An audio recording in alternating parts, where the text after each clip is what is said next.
everybody. Can I just say, firstly, thank you for coming out to the North Shore Budgeting Services here. Can I just say a big thank you to Drew and all of the team of staff and volunteers and for the amazing work that they do. This is a fantastic budgeting service. It's been in existence for over 30 years, and just talking with the team, it's quite obvious that they are seeing a huge demand for their services up and down. People coming from all over the city actually coming here, but we see this across the country as well. And when you think about it, people that actually have got average incomes and good jobs now coming in record numbers that still can't get ahead. And so it was a real privilege to spend some time with hearing from the advisors and the volunteers about the challenges that they see, but also even just to sit down and talk with a young couple going through those experiences as well, and the help that you and your team here, Drew, are able to give them was really fantastic. But you know, the reality is we are here because of economic mismanagement, and a government that spends 80% more, that drives our borrowing up from $5 to $100 billion, ends up driving up domestic inflation, which drives up interest rates, which makes the price of food and rent and mortgages and fuel incredibly expensive, is what people are dealing with. And this is where the reality of those economic policies dreamed up and actioned in Wellington end up paying the price out here with real people in real situations doing it really tough. So again, can I say thank you for the great work that you and your team do, and with that, happy to take any questions you may have. Amelia. Is Ryan Hamilton still a candidate for the National Party? Yes, he is. Yes, he is. You're comfortable with that he is probably going to be in Parliament with the views that he shared on fluoride and mandates? Yes, his comments were from over 10 years ago, or for about 10 years ago. They were entirely inappropriate, and he was wrong. He subsequently apologised for those remarks, and our position on fluoride is very much aligned with the government, which is that we have supported the government moving fluoride management from local councils to the Director General of the Ministry of Health. But his comments were wrong and inappropriate, and it's right that he's apologised. I'll just read one of those comments to you. Get rid of fluoride. The poverty issue is redundant. Most lower socio-economics fill their tap with RARO, so pull the other one.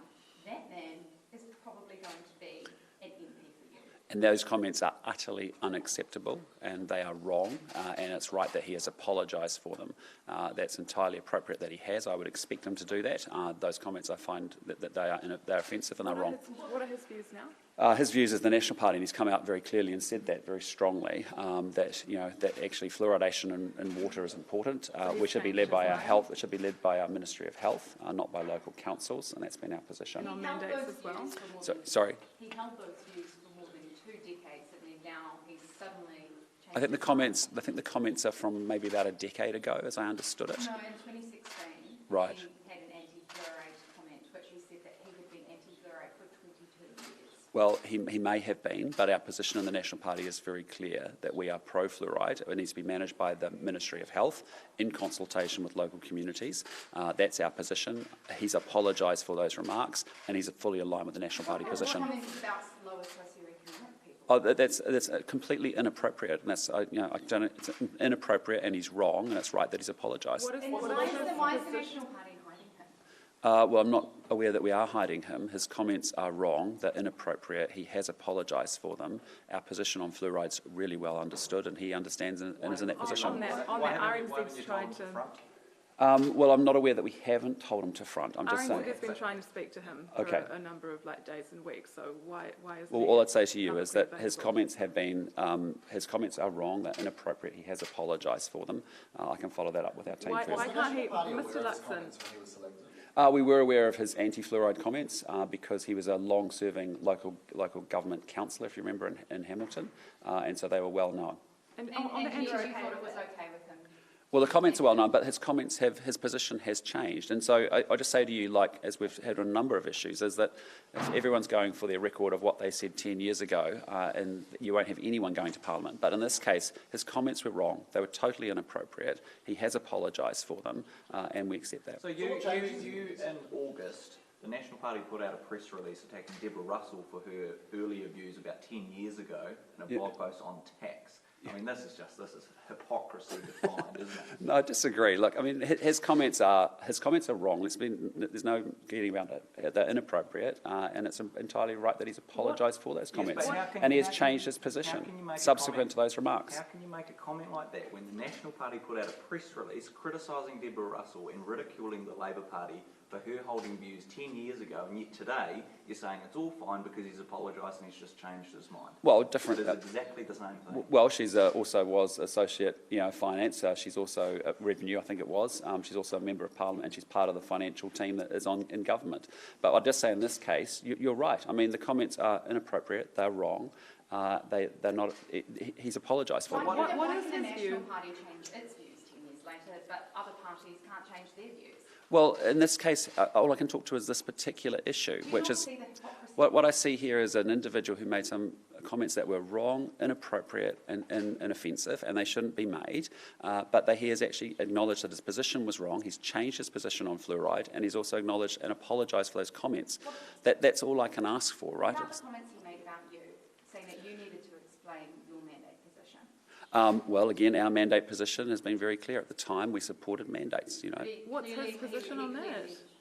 He clearly didn't support your position on mandate. Well, I'm not aware what he specifically said about me personally. Is that what you're asking? Yeah, there was a post saying that you needed to explain your position on mandates. Well, which he supported.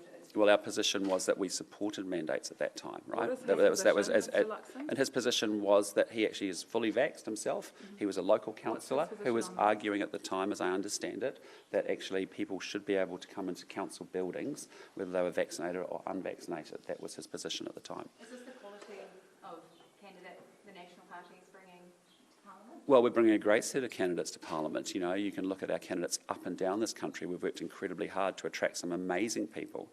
Think about people like David McLeod, Tama Potaka. Think about people like Catherine Wedd, Katie Nimmin. We've got an outstanding set of candidates coming to Parliament. They're working incredibly hard. They know their local communities very, very well. Fleming as well? Yeah, and Greg Fleming's doing a great job. Views too? Yes, he has. And Doesn't that it seem convenient that there's a lot of candidates who are suddenly changing their views now they look like they could be in Parliament under the National Party? they're all individual circumstances, but again, I just put it to you that if everyone had to have a perfect record, we'd have nobody in Parliament. When Doesn't that come back to the Deborah Russell point? But the point is that it may well do. But the point is, everyone can. You've got to make sure that you've got to have people who want to come to Parliament and be representative of everyone in the community. People may have held positions a decade ago, in Greg Fleming's place, I think it was 2 decades ago, and those positions can change, as you'd expect. Based on that, would you accept that those comments that you made or the National Party made regarding Deborah Russell would perhaps put people off from going into politics if they're going to be held accountable for their views that they made 10, 15 years And ago? we just put it to you that on that particular policy area, which we can argue, you had people like Deborah Russell, you had people like Grant Robertson, you had people like Michael Cullen, all saying, "Hey, listen, taking GST off fruit and vegetables, not a great idea." She's changed her mind. Not. Changed her mind. Yeah, come on, and Grant Robertson's changed his mind as well. So has Ryan Hamilton changed his mind? And Michael Cullen, who was on the expert tax working group that the government put together, there's some eminent people there that have financial knowledge and financial literacy and are tax experts and economic experts. Hamilton councillor. Yeah. Surely he's got a bit about Yeah, him. I would suggest to him he's not an expert on fluoridation. Yeah. What is the statute of limitations on opinions view? Well, look, each case is different, and again, it's about making It sure. depends on their political stripe. No, it doesn't. No, it doesn't. It depends on the situation. You've seen situations where we've had candidate that has made inappropriate remarks, and we've actually changed that candidate. What's national? I think about it. Does the National Party believe in accountability? Because RNZ's been trying to speak to Mr Hamilton and he's been ignoring our calls. Well, I'm unaware of that, but I'm happy to follow that up after this call. When did you first learn about the story? Last few days. Okay, and Yeah. did you make an effort to make sure that the media were given the information that they were seeking? As I understand, my media team have been engaging with media on it, but I can follow that through We for just you. got given a statement. We didn't give an interview and able to talk to him. Sure, that may have been that may have been what they've decided to do, but I just want to. I'll follow that up for you after this. Will Yep. he be available to talk to media today? I don't know. I'll talk to the media team after this. On But budget. all I just say to you is, look, this is an individual. I don't defend his statements at all. They were inappropriate. They were wrong. He has genuinely apologised. He is aligned with the position on fluoridation that we have in the National Party, and as he should be. When are you going to front up and tell public servants who is going to lose their job before Christmas? Don't you owe them that kind of honesty? No, because actually every CEO, of which there are many CEOs of many government agencies in Wellington, what we're saying to them is we expect you to deliver a 6.5% savings.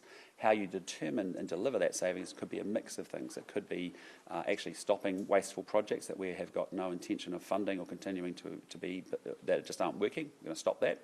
It could be that there's a number of vacancies that don't need to be filled. It could be we want to make sure that each of these government departments are aligned on outcomes. We want all the activities driving into delivering those improved outcomes. So 15,000 to go. That's their approach. Our approach is different. As I said, on average, we expect to have a 6.5% saving. We're giving it to CEOs to go back through their organisations, through their activities, through their work plans to identify exactly what it is, where they can generate those savings. So how many public servants will you sack, or would you be comfortable sacking? Again, that's up for big CEOs who are paid an awful lot of money to lead large organisations of government public services to go through and work out how they will deliver the outcomes that I'm expecting them to deliver in each of those government departments, because we will have better public service targets on each of the individual government agencies and departments, and then they stop the wasteful, the dumb, the stupid stuff, the things that are the activity that's just not driving towards that outcome. They may stop projects, they may stop filling in vacancies, and they may actually lay people off. On budgeting, Mr. Luxon, people like Drew are working around the clock. They're working after hours. They don't have enough money. They don't have enough people. Correct. And in this case, they're about to get kicked out of their venue. So what will National do to help services? Well, we had a good chat with that with Drew, and Melanie? well, what we're going to do first and foremost is try and make sure that we can secure and work with her in the community here, and Simon's taken that on board to try and find whether there's property owners that we can actually work with to get them alternative facilities here. But again, a lot of it is making sure that we continue to support the sector, and I'm up for that conversation as well. More money? Is that... Well, I want to support the sector, but there's actually a very big network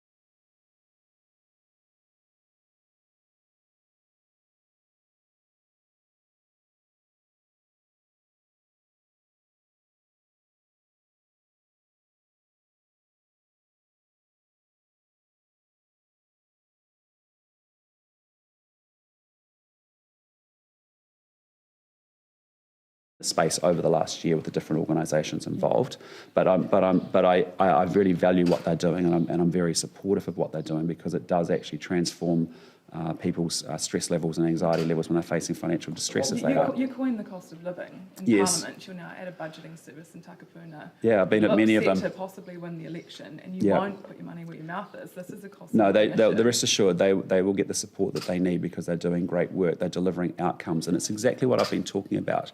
Is that I want to move the money from the bureaucracy and the centralisation in Wellington, and I want to move it out to community organisations exactly like this one that are actually getting results and getting outcomes for New Zealanders. So what we're talking about is actually moving money out of central bureaucracy to frontline community organisations, and whether it's been on budgeting services, whether it's been people like Mike King on mental health services, that's a principle of ours, is that we think these community organisations deliver better outcomes than government. So why don't we move the money from the centre out to the front line? That's what we'll do. How could that work? How would it work? Would it just be a lump sum, or what? There's a number of ways that it can work, and we'll work it through in government, because there's a number of models, and they need to be properly considered before we actually Can you give us a couple choose of one. examples? Like, No, how could it potentially work? Yeah, what I'd say to you is that I'm very committed to moving money from the centre, because there's a lot of waste and bureaucracy that's built up in those big, large organisations, and I think this government hasn't partnered or worked well with community organisations like this or others that may be dealing with youth homelessness that I've sat down and met with as well, those that I've met with around mental health services, those that I've met with around budgeting services, and many other services. It's just a philosophy that we should have community, business and government working together as the three actors in our society, not government doing everything and actually not partnering or working well with the business sectors or the community sectors. Have you seen that? Sorry, mate. Will National undo the Labour government's NZ Steel electric boiler deal? No, we will honour those commitments that have been made already, but we don't support deals like that going forward. And I'll tell you why. BlueScope's a company that made $2.1 billion Australian dollar profit. Why on earth is $140 million worth of New Zealand taxpayer money going to a large multinational when they should be doing it themselves? Is National committed to meeting NZ's first emissions budget? Yes, we've supported, firstly, net carbon zero 2050. We support our NDC 2030 commitments. And as you know, last year we supported the government on the emissions reductions budgets. The way in which we deliver them will be very different from how this government goes about doing it. For example, we want to double the amount of renewable clean electricity in this country. That's partly what we can do, is speed up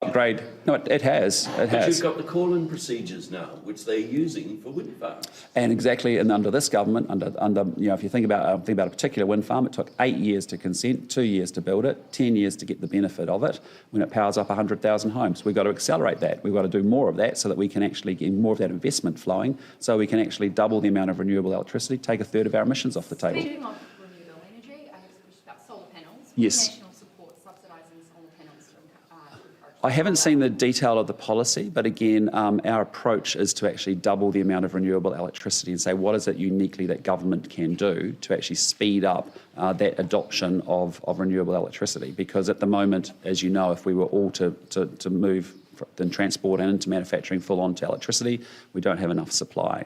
We have large electricity companies that want to, actually want to make those renewable investments and will do over the coming years because they're good economics for them to do so.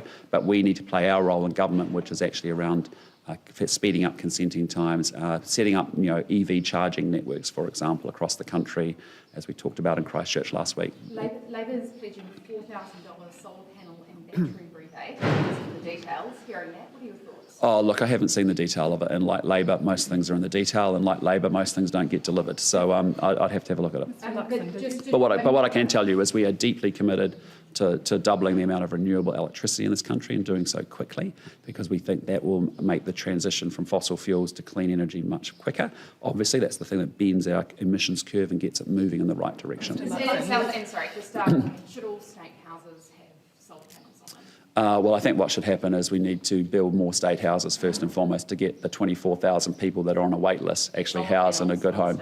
I think the priority is to actually get houses built. That would be job number one. It's a lovely idea, but at the moment you're in a crisis. You've got 24,000 people on a state house wait list, and frankly, a house rather than a house with a solar panel would be the priority. On Ian Bale, Sorry? On Ian Bale, we've got police are looking for a man accused of murder after he breached his Ian Bale conditions. What do you think that says about how the government has operated Ian Bale? And your police spokesperson, Mark Mitchell, has said in the past that he would prefer people to go on Ian Bale only for minor or more minor offences. Have you clarified or stated, or have you decided what offences they would be, people who could go on Ian Bale? No, we haven't at this point. We'll have probably more to say about that, but at the point is a good one, which is it should be minor offences. So will you lay out what specific offences will be eligible for Ian Bale? Well, that's something that we'll work out in government. So you won't release that before the election? All I just say to you is that it's appropriate that they are minor offences, and again, we can work out the scale and definition of that in government. Your thoughts on the Ian Bale scheme at the moment? How's it applied? Again, not well, but I'm not very happy with this government on law and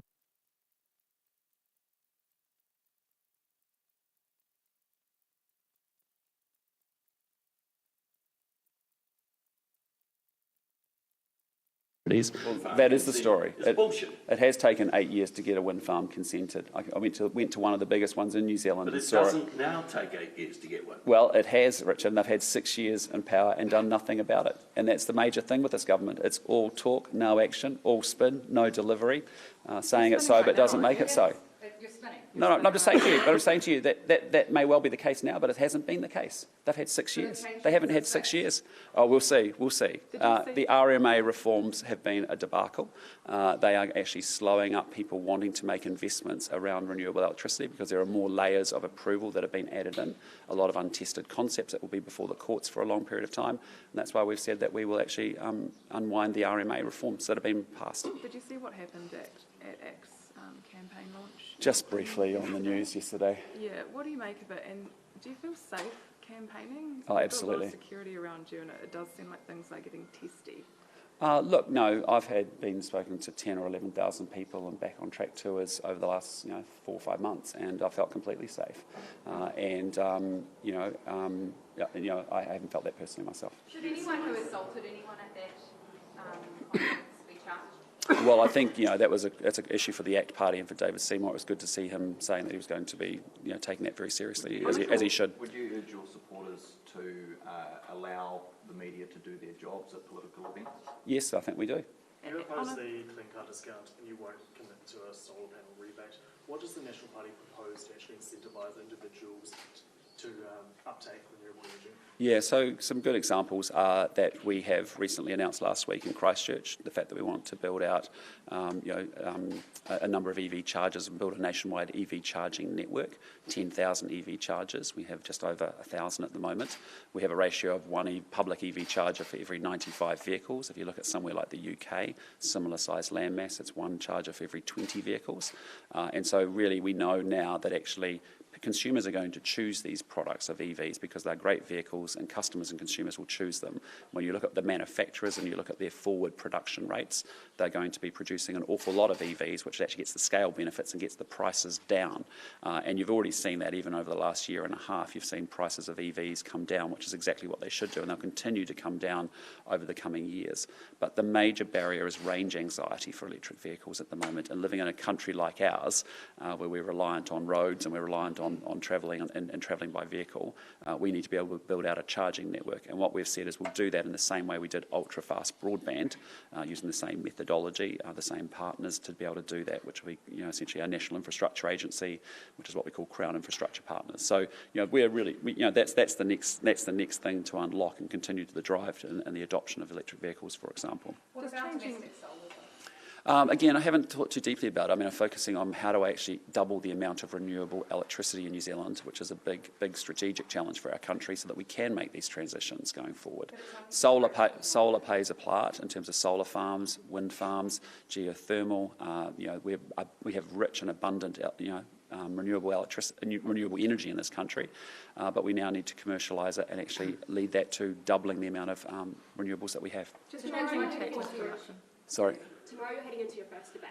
Yeah. I mean, how are you feeling about it? What's your experience like going in? Oh, pretty relaxed about it all, to be honest, and looking forward to it. It'll be a fun part of it. But, as I said last week, no disrespect, this country doesn't need a great debater. What they need is a great manager and a great leader to be able to get this country turned around and deal with the problems that we've got.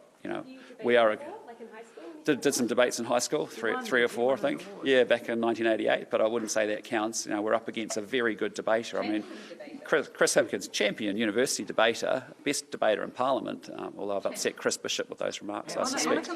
And so one of the best debaters in the country, I'd say. And for me, it's my first big political debate. I did one Meet the Candidates evening, I think, as a candidate in 2020. But just looking forward to it. It'll be fun. Where do you think Hipkins stands on a global scale as far as top debaters go? Do you think he's probably right up there. He's got to be right up there. I think he's definitely the best in New Zealand, best in our Parliament. He was a university debate champion at Victoria, as I understand it. He's a 20-year career politician. He's done an awful lot of political debates. On a completely different note, Mr. Luxon, Sorry? just on a more serious note, on youth mental health. Yes. Would National consider a bipartisan approach to youth mental health? I was speaking to a community worker in South Auckland on Saturday who said, and she's actually like a union delegate, so like a bit of a lefty, and said, look, I don't care who wins, I just want a consistent approach to young people. So can you commit to at least coming to the table with Labour on that? We're very comfortable to do so. In fact, we did in this last Parliament as well. If you remember, we actually supported the government, said absolutely let's get the $1.9 billion of mental health spending out the door and to those frontline services where the money can actually go to work. But again, here's the deal, the $1.9 billion was passed, we supported the government, and it turned out it didn't improve access to mental health services at all. And so what we've also said is, look, we're going to have a dedicated Minister of Mental Health, so we actually have somebody around the top table in Cabinet thinking about it and representing mental health well in the Cabinet. Secondly, we're going to make sure that we set some real clear targets around accessibility, which is what we'll do across the whole of the healthcare sector and public service. But more importantly, I also want to be able to work with community organisations that are getting results. And that's why I look at it and say, why wouldn't you double up the amount of money that Mike King has with Gumboot Friday? Because at the end of the day, last year he had 19,000 sessions for 12,000 kids.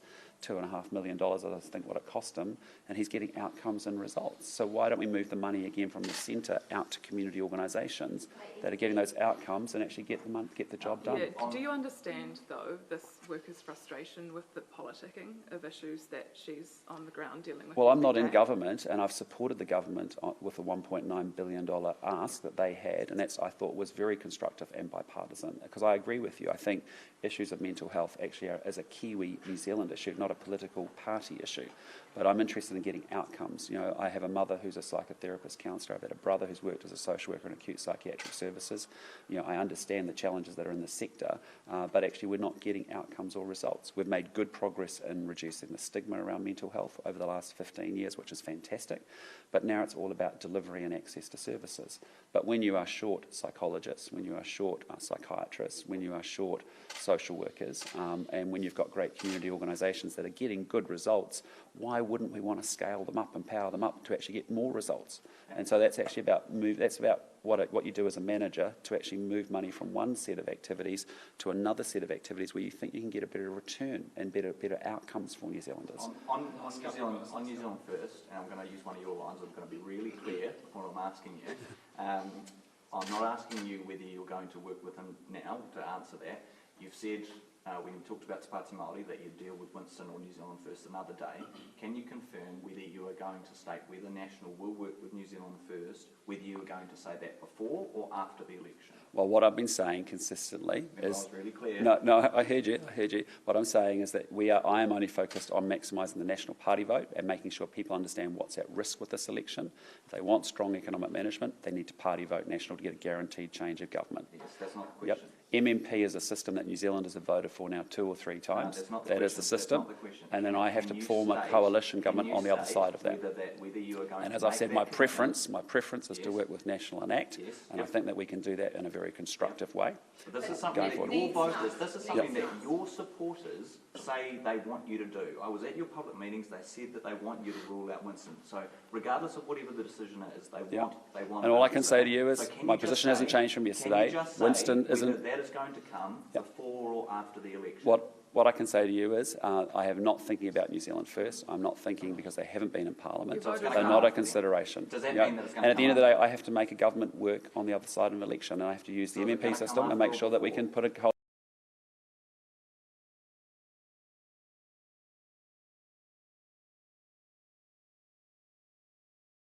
can say to you is, So can my you just position hasn't say- changed from can you yesterday. just say Winston whether isn't... that is going to come before or after the election?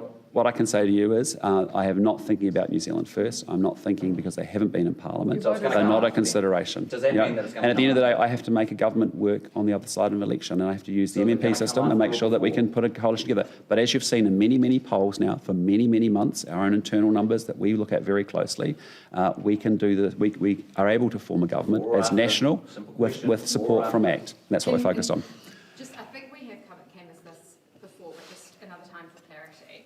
Under your Prime Ministership, could you rule out asset sales, either partial or full asset sales? Yes, we said a year ago that we wouldn't entertain asset sales. We actually we've been very clear on that. Wouldn't there be a smarter way of dealing with some of the government finances than laying people off their jobs? Well, what we want is more efficiency and better outcomes and better delivery from our public service. You cannot be in a position where, Chris Hipkins was the Minister of Education for 5.5 years, fired $5 billion extra in there, put 1,400 more public servants into the Ministry of Education, and actually academic achievement and attendance has gone backwards. That is a unique and special skill. So, I'm interested in outcomes. You can have a whole bunch of activity, you can have a whole bunch of people, you can have a whole bunch of projects, but at the end of the day, we now have to stop the talking, we have to start doing and delivering outcomes for New Zealanders, because that's what improves their daily lives. And I want a public service that is crystal clear that everybody walking into those offices this morning knows what they're there to do.